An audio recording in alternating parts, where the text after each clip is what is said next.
بسم اللہ الرحمن الرحیم۔ السلام علیکم، میرا نام ہے نادیہ تسلیم، اور آج جو موضوع لے کر میں آپ کی خدمت میں حاضر ہوئی ہوں وہ ہے طالبان کا دوبارہ سے حکومت میں آنا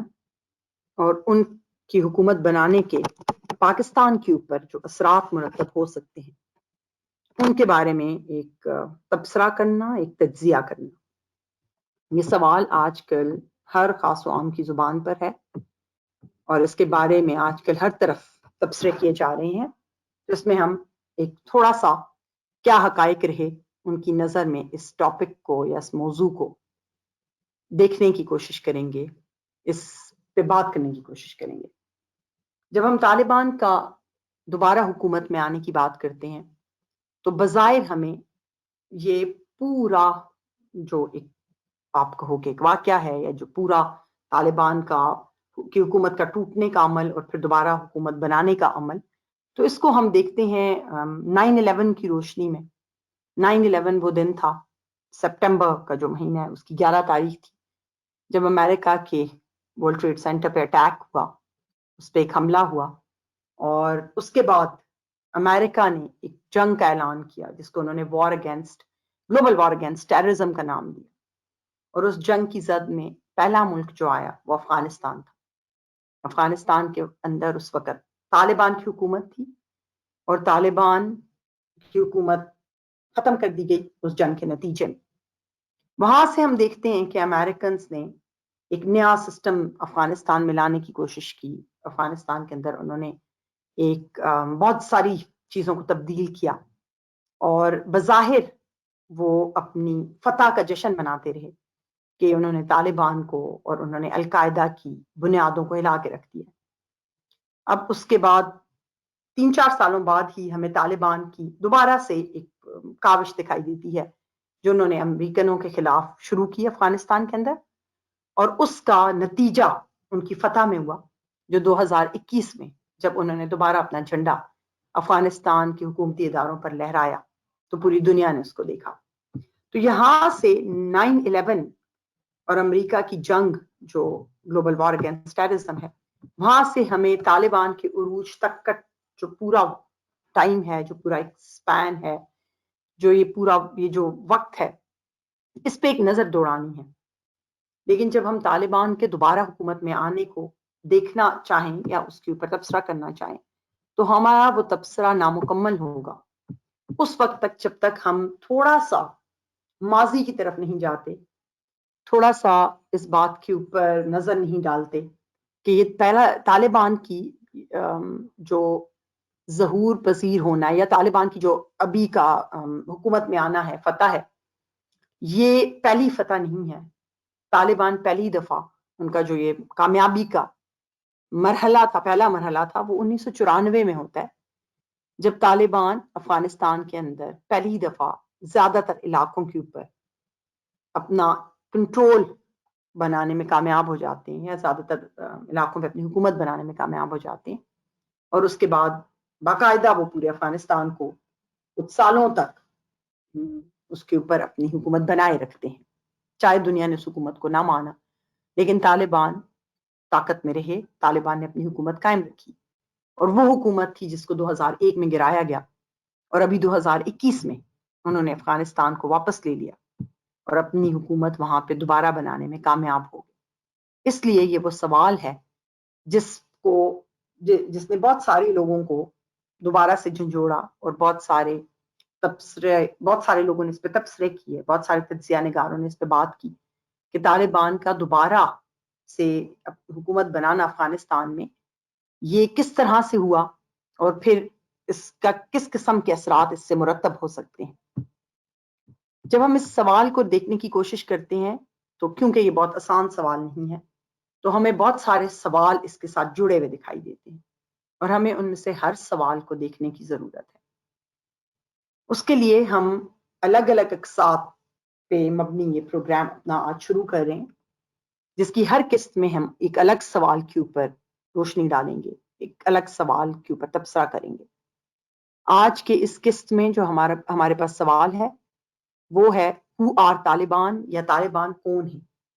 تو آج ہم اس سوال کو یا اس سوال کا جواب تلاش کرنے کی کوشش کریں گے. اس کے بارے میں ہم بات کریں گے اور اس کے بعد ہم یکے بعد دیگرے الگ الگ سوالوں کو دیکھیں گے، جیسے کہ طالبان طاقت میں کیسے آئے افغانستان کے اندر، انہوں نے پہلی حکومت کیسے بنائی، پھر جب وار اگینسٹ ٹیررزم ہوتی ہے تو اس میں اس کا نشانہ طالبان حکومت کیوں بنی اور ان کی حکومت کیوں ٹوٹی، اور پھر دوبارہ ان کی کوشش جو انہوں نے امریکن فوجیوں کے خلاف، امریکنوں کے خلاف، اور حتیٰ کہ افغانستان کے اندر بھی بہت سارے ایسے گروپس رہے ہیں جو طالبان کے خلاف تھے، تو ان سب کے خلاف ان کی جو ایک کوشش تھی، ان کا ایک طرح کی انہوں نے جنگ کا آغاز کیا ہوا تھا، وہ کیسے کامیاب ہوئی اور وہ کس طرح سے دوبارہ حکومت بنا پائے افغانستان کے اندر. اور پھر آخری قسط میں ہم ان کی حکومت نئی دوبارہ سے حکومت بننے کے جو پاکستان کے اوپر اثرات ہیں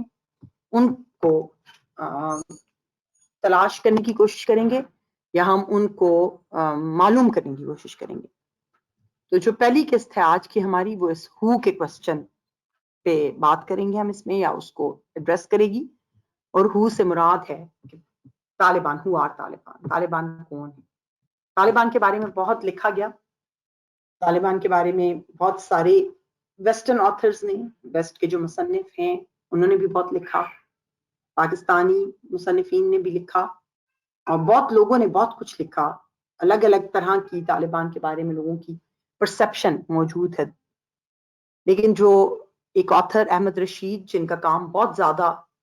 جس کو انٹرنیشنلی بڑا اچھا کام مانا جاتا ہے، جن کی کتابیں بیسٹ سیلرز رہیں کیونکہ انہوں نے بہت زیادہ اچھے طریقے سے طالبان کے ٹاپک کو کور کیا، تو ان کی کتابوں کے حوالے سے ہم یا اس کی روشنی میں ہم بات کریں گے کہ طالبان کون ہیں. اور ان کی کتابیں ہمارے پاس ہیں، بہت کتابیں انہوں نے لکھی، لیکن ان میں سے دو کا حوالہ میں یہاں دے رہی ہوں.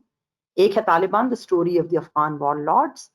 اور دوسرا ہے طالبان، اور اس میں زیادہ طالبان کے وقت میں کس طرح سے اسلامک آئیڈیاز پہ بات ہوئی اور اس قسم کی سوالوں کو انہوں نے ایڈریس کیا. جب طالبان کی بات ہم کرتے ہیں اور جب ہم یہ معلوم کرنے کی کوشش کرتے ہیں کہ طالبان کون ہیں، تو اس کے لیے بھی ہمیں تھوڑا سا تاریخ کے اوراق کو واپس پلٹنا پڑے گا اور یہ دیکھنا پڑے گا کہ طالبان جو ایک گروپ کی شکل میں افغانستان میں آتے ہیں تو یہ کون لوگ تھے، اور ان کی لڑنے کی اتنی اچھی جو تربیت ہوئی یا جو سکلز تھی ان کے اندر، وہ کہاں سے آتی ہیں. اور اسی سلسلے میں ہم سب سے پہلے دیکھتے ہیں جو سوویت یونین، اس زمانے کا رشیا جو کہ 1920s میں سوویت یونین بن چکا تھا، اور وہ جو سوویت یونین کے فوجی جب افغانستان کی زمین پر آتے ہیں 1979 میں، اور وہ اگلے 10 سال تک افغانستان کی زمین پر رہتے ہیں، اور افغانز ان کے ساتھ مسلسل ایک جنگ کی حالت میں رہتے ہیں، اور بہت طرح کے مجاہدین ہوتے ہیں، ہر ایک کا اپنا ایک طریقہ ہے چیزوں کو دیکھنے کا، لیکن ان سب کا اس وقت ایک مقصد تھا کہ جو فوجیں باہر سے آئیں ان کو واپس نکال دیا جائے. افغانستان کے اندر الگ الگ ملکوں کی اپنی دلچسپیاں تھیں، اس لیے اس جنگ میں Saudi Arabia, United States of America, Pakistan, Iran, سب نے اپنے اپنے حصے کا کردار ادا کیا. لیکن یہاں پہ ان کے اپنے مجاہدین بھی لڑتے رہے. بہت سارے مجاہدین تھے جن کو کہیں نہ کہیں سے ٹریننگز ملتی. پاکستان میں بہت سارے آئے، یہاں سے ٹرین ہوئے، یہاں کے مدرسوں میں پڑھتے رہے، لیکن سب کا مقصد تھا سوویت یونین کے جو فوجی ہیں ان کو اپنی زمین سے نکال دیا جائے. بالآخر وہ کامیاب ہوتے ہیں. 1989 میں جنیوا ایکارڈز ہوتے ہیں جس کے نتیجے میں سوویت یونین کے فوجی افغانستان کی زمین سے نکل جاتے ہیں، اور یہاں پہ ایک نئی حکومت بنتی ہے جو کہ دو سوشلسٹ گورنمنٹ تھی. سوویت یونین کہیں نہ کہیں پہ ان کو سوویت یونین کی سپورٹ حاصل تھی، اور اس حکومت کا لیڈر ہوتا ہے ڈاکٹر نجیب اللہ. بظاہر یہ دکھائی دیتا ہے کہ شاید حالات افغانستان میں بہتر ہو جائیں گے، لیکن ایسا ہوتا نہیں. اور پروفیسر نجیب اللہ کی حکومت میں بھی ایک مسلسل لوگوں کا پروفیسر نجیب اللہ کے خلاف کی ایک طرح کی ریزسٹنس موومنٹ چلتی رہتی ہے. لوگ اس کی حکومت میں خوش نہیں ہیں، اور بہت سارے لوگ اس کو مسلسل اس کو چیلنج کرتے رہتے ہیں، اس کی حکومت کو. وہ اس سب کا مقابلہ، ان حالات کا مقابلہ نہیں کر پاتا. 1992 میں اس کی حکومت ٹوٹ جاتی ہے اور پھر کچھ عرصے بعد، کچھ سالوں بعد اس کو باقاعدہ سزائے موت دے دی جاتی ہے. اس کی جب حکومت ٹوٹتی ہے تو پھر ہر جگہ کے افغانستان کے اندر، کیونکہ بہت سارے گروپس ہیں، ہر جگہ کی اپنی زبان ہے، ہر جگہ کا اپنا کلچر ہے، اور اسی بنیاد پہ لوگ اپنے آپ کو ایک سرٹن ایتھنک گروپ کے ساتھ ایسوسیٹ کرتے ہیں. اور وہ جو ایتھنک گروپس ہیں ان کی اپنی کوشش تھی، ان کی اپنی سٹرگلز تھی کہ کس طریقے سے وہ حکومت بنائیں یا طاقت میں آئیں. اور جب نجیب اللہ کی حکومت ٹوٹتی ہے تو افغانستان کے اندر ایک مسلسل سول وار شروع ہو جاتی ہے، جس میں الگ الگ جگہوں کے وار لارڈز اپنی اپنی حکومتیں بنانے کی کوشش کرتے ہیں، الگ الگ جگہوں کو، الگ الگ ایریاز کو کنٹرول کرنے کی کوشش کرتے ہیں.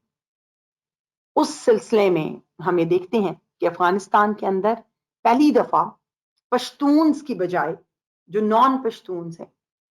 جیسے کہ تاجکستان کی سائڈ پہ، جو نارتھ افغانستان کی سائڈ جو تاجکستان کے ساتھ جڑی ہوئی ہے، وہاں کی اس نارتھ والے علاقوں کی کچھ فوجیں یا کچھ فورسز اکٹھی ہوتی ہیں برہان الدین ربانی اور اس کے ملٹری کمانڈر احمد شاہ مسعود کے انڈر، اور وہ کچھ جگہوں پہ اپنا کنٹرول بنا دیتی ہیں، اپنی حکومت بنا دیتی ہیں. کچھ جگہوں پہ جنرل رشید دوستم، جس کی پیروی کرنے والی ازبک فورسز تھیں، یہ بھی نارتھ کے حصوں میں، اور وہ بھی اپنی حکومت بناتی ہیں. اور اسی طرح گلبدین حکمت یار جو ان کی حکومتوں کو چیلنج کرتا رہتا ہے، اور وہ بھی فائنلی اپنا ایک حصہ لینے میں کامیاب ہوتا ہے. تو پورا ملک بہت سارے وار لارڈز میں ڈیوائڈ ہو جاتا ہے، 6 سے زیادہ فیکشنز میں ڈیوائڈ ہو گیا یا وار لارڈز میں ڈیوائڈ ہو گیا. اس کا نتیجہ یہ نکلتا ہے کہ افغانستان کے اندر بہت ہی ایک لوگوں مینس بالکل ایک بے سکونی کا عالم ہوتا ہے، جہاں پہ ہر وقت لوگ چوریاں کرنے میں، لوگ ایک دوسرے کو تکلیف دینے میں، لوگ مسلسل جنگیں کرنے میں، لوگوں کو نقصان پہنچانے میں، حتیٰ کہ اغوا وغیرہ، یہ سب کامن پریکٹسز، یہ مسلسل لوگ اس طرح کی چیزیں کرتے رہتے ہیں. تو ظاہر ہے ملک کے اندر حالات بہت زیادہ خراب ہوتے جا رہے تھے. ملک کے اندر بالکل بھی پرسکون حالات نہیں تھے، حالات خراب ہو رہے تھے. اور یہ جو سول وار تھی، اس کی وجہ سے لیڈرشپ بھی ختم ہوتی جا رہی تھی مسلسل، کیونکہ افغانستان جنگ کی حالت میں تھا. تو اس سے ہم ایک ٹرم استعمال کرتے ہیں، پاور ویکیوم. تو پاور ویکیوم کریٹ ہو گیا، مطلب آپ کا جو ایک بڑا اسٹیبل سسٹم ہوتا ہے، اس میں کچھ پاور سینٹرز ہوتے ہیں. پاور ویکیوم سے مراد یہ ہوتی ہے جب آپ کی ملک کے پولیٹیکل حالات میں، سیاسی حالات میں ایک خلا پیدا ہو جاتا ہے، جب آپ کی کوئی پراپر لیڈرشپ نہیں ہے، وقت پہ فیصلے نہیں ہو رہے، چیزیں مشکل لگ رہی. تو ایسے وقت میں جب حالات اتنے خراب ہو رہے تھے تو کچھ مجاہدین ایسے تھے، مجاہدین کا ایک گروہ تھا، یا کچھ مجاہدین جو مختلف مدرسوں میں تھے، کچھ کوئٹہ کے اندر پڑھے تھے، کچھ کندھار میں تھے، اور وہ جن کی بھی آپس میں سوچ ملتی تھی وہ آپس میں مل بیٹھتے، اور وہ ہر وقت افغانستان، اور یہ افغان مجاہدین کی میں بات کر رہی ہوں، وہ ہر وقت افغانستان کے حالات کے اوپر بات کرتے. اور ان سب کا اس بات کو لے کے بہت زیادہ وہ اس بات کو لے کے پریشان تھے کہ افغانستان کے اندر کس طرح سے لوگوں کی مسئلوں کو حل کیا جائے. لوگوں کے مسئلے دن بدن بڑھتے جا رہے تھے اور یہ لوگوں کو کچھ آسانی دینا چاہ رہے تھے. یہ گروپ آپس میں، اس گروہ کے لوگ آپس میں ملتے رہے، اور بالآخر انہوں نے فیصلہ کیا کہ یہ یہاں اس طرح سے بیٹھ نہیں سکتے، بلکہ ان کو ایک باقاعدہ اپنی کوشش کا آغاز کرنا ہوگا تاکہ یہ لوگوں کو کم از کم کسی حد تک کوئی آسانی دے سکیں، چاہے ان کے پاس طاقت ہو یا نہ. اس سلسلے میں کوئٹہ سے بھی بہت سارے مجاہدین کندھار گئے. کندھار میں ایک اور مدرسے کے اندر ایک مجاہد تھے ملا عمر کے نام سے، تو ان مجاہدین نے ملا عمر کے ساتھ ملے، اور انہوں نے آپس میں مل بیٹھ کے کچھ فیصلے کیے، جس کے نتیجے میں انہوں نے یہ ایک ایجنڈا بنایا، پروپوزل لے کے آئے، جس میں انہوں نے یہ کہا کہ ہم 4 چیزیں ہیں جن کے بارے میں کام کریں گے افغانستان کے اندر. پہلا یہ کہ افغانستان میں امن واپس لایا جائے. دوسرا یہ کہ لوگوں کو اسلحہ نہ دیا جائے، لوگوں سے اسلحہ لے لیا جائے. تیسرا یہ کہ افغانستان کے اندر پوری کوشش کی جائے کہ شریعت کو واپس لایا جا سکے، شریعت کے مطابق ہر فیصلہ ہو افغانستان کے اندر. اور چوتھا یہ کہ افغانستان جو اتنے پچھلے 10-15 سالوں سے اس سے بھی بلکہ تھوڑا زیادہ سے افغانستان کے اندر ایک تو اسلامک اسٹیٹ کا کانسیپٹ نہیں ہے، اس سے بہت دور چلا گیا افغانستان، اور دوسرا یہ کہ جو جس طرح کا ایک افغانستان جس قسم کی سوسائٹی تھا، جیسا معاشرہ تھا، وہ اپنے اسٹرانگ پوائنٹس کو آہستہ آہستہ لوز کر رہے، تو ان کو واپس لانا، یہ بھی انہوں نے اپنے مقاصد میں ایک مقصد بیان کیا۔ ان آئیڈیاز کے ساتھ انہوں نے اپنی ایک کوشش شروع کی۔ ملا عمر، ان دا ورڈز آف ملا عمر، یا ملا عمر نے اس بارے میں اپنی جو ان کا جہاد تھا، یا ان کی جو اسٹرگل تھی جس کی وجہ سے یہ وہاں پہ حکومت بنا سکے، اس اسٹرگل کو جب ملا عمر ایکسپلین کرتے ہیں، پاکستانی جرنلسٹ تھے رحیم اللہ یوسف زئی، ان کے سامنے ایکسپلین کرتے ہوئے ملا عمر نے کہا، We took up arms to achieve the aims of the Afghan jihad and save our people from further suffering at the hands of the so-called mujahideen. We had complete faith in God Almighty. We never forgot that. He can bless us with victory or plunge us into defeat. کہ پورا ملا عمر نے اس بات کے اوپر زور دیا کہ ہمارا مقصد صرف اپنے لوگوں کو کی مدد کرنا ہے، ان کو بچانا ہے۔ اب کوئی باہر والا نہیں ہے، اب کوئی باہر کی بیرونی طاقت نہیں ہے ہمارے اوپر حملہ آور، لیکن ہمارے جو مجاہدین جو کہ بیرونی طاقتوں سے لڑتے رہے، اب وہ اپنے لوگوں کو نقصان دے رہے، ہمیں اب ان کے خلاف ہے، اور ہمیں اللہ کی طاقت پہ یقین ہے، اور یہ یقین ہم رکھیں گے، اور اس لیے ہمیں یہ بھی یقین ہے کہ اللہ چاہے گا تو ہمیں فتح دے گا، اور اللہ چاہے گا تو ہمیں ناکامی دے دے گا۔ اس طرح سے ان کی یہ اسٹرگل کا آغاز ہوتا ہے، اور یہاں پہ ہم دیکھتے ہیں کہ پھر یہ طالبان تھے کون، یہ جو گروپ تھا، انہوں نے اپنے آپ کو ڈیفائن کیسے کیا، کیسے انہوں نے بتایا کہ ہم ہیں کون۔ تو انہوں نے اپنے لیے بڑا سوچ سمجھ کے طالب کا لفظ استعمال کیا، کیونکہ طالب وہ ہوتا ہے جو علم لینا چاہتا ہے، علم لینے کے راستے پہ ہوتا ہے، ملا کی طرح نہیں ہوتا، کیونکہ ملا کا کام ہوتا ہے علم بانٹنا، طالب کا کام ہوتا ہے علم لینا، اور طالبان طالب لفظ کی جمع ہے۔ اور انہوں نے جب اپنے ایجنڈا کو ڈیفائن کیا، اپنے ایجنڈا کے بارے میں بات کی، تو انہوں نے اپنے آپ کو جو مجاہدین کی پالیٹکس تھی، پارٹی پالیٹکس جو سیاست چل رہی تھی، اس سے بہت دور کیا، یہ کہہ کر کہ یہ ایک پارٹی نہیں بنا رہے، بلکہ یہ ایک تحریک کا آغاز کریں، اور وہ تحریک جو معاشرے کے اندر جتنی بھی برائیاں ہیں ان سے معاشرے کو پاک کرنے کی کوشش کرے گی، وہ تحریک جس کو طاقت میں آنے سے کوئی غرض نہیں، معاشرے کو پاک کرنے سے غرض ہے۔ جتنے لوگ بھی ملا عمر کے ساتھ تھے، جنہوں نے یہ گروپ بنایا، تحریک بنائی، یہ سب جہاد کرتے رہے تھے، لیکن اب ان کو یہ لگتا تھا کہ جو حالات افغانستان میں ہو گئے ہیں، وہاں پہ یہ پرانے مجاہدین کے اوپر یقین نہیں رکھتے تھے۔ ان کو لگتا تھا کہ افغانستان کے اندر بہت زیادہ سوسائٹی کے اندر بہت ڈیوائیڈ ہو چکا ہے، ہر چیز بہت ڈیوائیڈڈ سوسائٹی ہے، ہر طرف کچھ نہ کچھ غلط ہو رہا ہے، اس کو ٹھیک کرنے کی کوشش کرنی۔ اس لیے ان کو لگتا تھا کہ یہ معاشرے کے لیے وہ پیوریفائرز ہیں، وہ ٹھیک کرنے والے ہیں، معاشرے کی برائیوں کو صاف کرنے والے ہیں، جو معاشرے کے اندر یا جو اسلام سے لوگوں کے اندر بہت دوری آ گئی، ان ساری چیزوں کو، پرانی روایات کو اور انہی چیزوں کو واپس لانا ہے انہوں نے معاشرے میں۔ ان میں سے اکثر وہ تھے جو پاکستان کے اندر ریفیوجی کیمپس میں پیدا ہوئے، پاکستانی مدرسوں میں پڑھے، اور انہوں نے اپنی جو لڑنے کی سکلز تھیں، فائٹنگ سکلز تھیں، وہ بھی پاکستانی بیسڈ پارٹی سے اکثر نے وہ ٹریننگز لی، یہاں کے ٹریننگ کیمپ سے انہوں نے ٹریننگ لی۔ تو یہ طالبان تھے جنہوں نے پہلے ایک دفعہ حکومت میں آئے، اور پھر دوبارہ اب امریکہ کو چیلنج کر کے دوبارہ سے حکومت حاصل کی، اور اب ہم نے یہ دیکھنا ہے کہ یہ حکومت میں کیسے آئے تھے طالبان کے اندر، افغانستان کے اندر ان کا رائز کیسے ہوا تھا۔ لیکن اس کے لیے آپ کو ہماری سیکنڈ ایپیسوڈ کا ویٹ کرنا ہوگا، اور آپ کو ہماری سیکنڈ ایپیسوڈ دیکھنی ہوگی۔ So just stay with us, ہمارے ساتھ رہیے، ہر ایپیسوڈ کو دیکھتے رہیے، ان کے اوپر اپنا فیڈ بیک دیجیے۔ بہت شکریہ جو آپ نے صبر سے یہ پوری ڈسکشن سنی۔ اللہ آپ سب کا حامی ناصر رہے۔ اللہ حافظ۔